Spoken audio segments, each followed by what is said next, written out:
తెలంగాణ రాష్ట్రంలో సవాళ్ళు ప్రతి సవాళ్ళు నడుస్తున్నటువంటి నేపథ్యంలో తెలంగాణ భవన్లో మంత్రి జూపల్లి కృష్ణారావుకు ఒక కుర్చీ వేసి ఆహ్వానిస్తా ఉన్నామని చెప్పేసి కూడా తెలంగాణ భవన్ నుంచి ఒక కోరికనైతే వినిపిస్తూ ఉన్నటువంటి నేపథ్యంలో ఆయన రాకపోవడానికి కూడా ఇప్పుడు ఈరోజు పెద్ద సంచలనంగా మారారు. అంటే ఈరోజు కాంగ్రెస్ పార్టీ సెల్ఫ్ గోల్ పడదా అన్న కోణంలో కూడా కొంత ఇబ్బందికరమైనటువంటి ప్రశ్నలే కాంగ్రెస్కి వినిపిస్తున్నటువంటి నేపథ్యంలో హరీష్ రావు గన్ పార్క్ వద్దకు వస్తాడా అనే కోణాన్ని కూడా పొన్నం ప్రభాకర్, అడ్లూరి లక్ష్మణ్, అజారుద్దీన్ మాట్లాడుతుంటే హరీష్ రావు బయటికి వెళ్ళినటువంటి నేపథ్యంలో అక్కడ హరీష్ రావుతో పాటు మాజీ ఎమ్మెల్యేలు, మాజీ మంత్రులను హరీష్ రావును కూడా అరెస్ట్ చేయడం జరిగింది.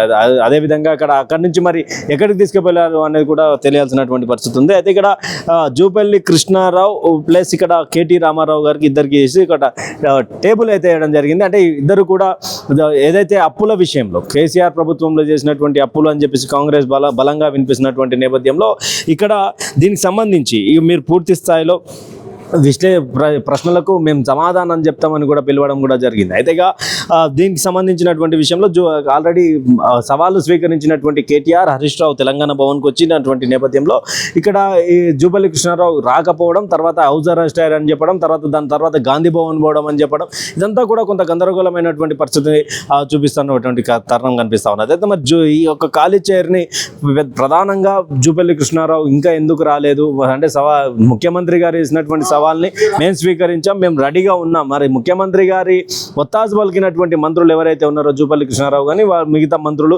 వీళ్ళంతా కూడా ఎందుకు రాలేదు? అంటే ఓడిపోయారా? అంటే మీరు చేతగాని పాలనలో మీ యొక్క అబద్ధాల పోతోటను ఉపయోగిస్తున్నారు అంటూ కూడా కేటీఆర్ చేసినటువంటి వాక్యాలు. నాకు అర్థం కాని విషయం, చేతగాని వాళ్ళు ఎందుకు మాట్లాడాలి?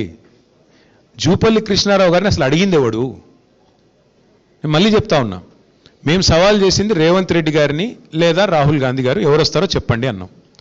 వాళ్ళిద్దరూ కాకుండా సందట్లో సడేమియా నువ్వే దూరి నేను వస్తా 11 గంటలకు తెలంగాణ భవన్కి డైలాగులు కొడుతీవి, ఇప్పుడు పారిపోతీవి, ఇప్పుడు మళ్ళీ గన్ పార్క్ అంటివి, నేను ఆడికి వస్తా అంటే అరెస్ట్ చేయించబడుతీవి, మళ్ళీ మీదికి వెళ్ళి ఇప్పుడు కేసీఆర్ గారు రావాలా?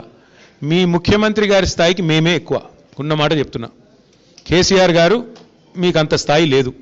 కేసీఆర్ గారు రావాలంటే రాహుల్ గాంధీ గారు వస్తే కేసీఆర్ గారిని మేము తీసుకొస్తాం. ఓకే, లేకపోతే హరీష్ రావు మాత్రం ఇక్కడ పొన్నం ప్రభాకర్ గన్ పార్క్ వద్దేందుకు అసెంబ్లీలో మాట్లాడుకుందామనే నేపథ్యాన్ని కూడా మాట్లాడితే ఇక్కడ బీఆర్ఎస్ నేతలు మాత్రం మరి అసెంబ్లీలో మాట్లాడుకునే దానికి ప్రతి సవాళ్ళు ఎందుకు సవాలు విసరడంలో మీరు వైఫల్యమయ్యారు, ఇంకొకసారి ఇలాంటి వాక్యాలు చేస్తే మాత్రం ఊరుకునే ప్రసక్తే లేదు అంటూ కూడా బీఆర్ఎస్ నేతలు బగ్గుమంటా ఉన్నాడు. క్షణాన్ని తెలంగాణ భవన్లో చూడొచ్చు. అయితే పూర్తి స్థాయిలో మరి జూపల్లి కృష్ణారావు, అదేవిధంగా ఆల్రెడీ ఇక్కడ కేటీఆర్ ప్రెస్ మీట్ అయితే అయిపోయింది. జూపల్లి కృష్ణారావు మరి కాంగ్రెస్ నేతలు ఏం మాట్లాడబోతా ఉన్నారు, కొన్ని కాంగ్రెస్ పార్టీకి సంబంధించినటువంటి అనుసంధానమైనటువంటి మీడియాలలో ఇంకా బీఆర్ఎస్ పార్టీ నాయకులు రాలేదు, సవాలు స్వీకరించారు అనే కోణాన్ని చూపిస్తుంటే ఇక్కడ బీఆర్ఎస్ పార్టీకి సంబంధించినటువంటి అనుసంధానమైనటువంటి మీడియాలు మాత్రం పెద్ద ఎత్తున లేదు, మేము వస్తుంటే హరీష్ రావుని అడ్డుకున్నారు, అక్కడ అరెస్ట్ చేశారు అనే కోణాన్ని కూడా కొన్ని మీడియాలు చూపిస్తూ ఉన్నాయి. అంటే పూర్తి స్థాయిలో తెలంగాణ రాష్ట్రంలో శాంతి భద్రతలకు ఎలాంటి ధోకా లేదు అన్నదానికి మరోసారి ఈరోజు పోలీసులు రుజువు చేశారంటూ కూడా సిపి చెప్తున్నటువంటి వార్త. మరి చూడాలి, అంటే ఈ యొక్క సవాళ్లను స్వీకరించినటువంటి కేటీఆర్, హరీష్ రావు అయితే తెలంగాణ భవన్కి వచ్చారు, కానీ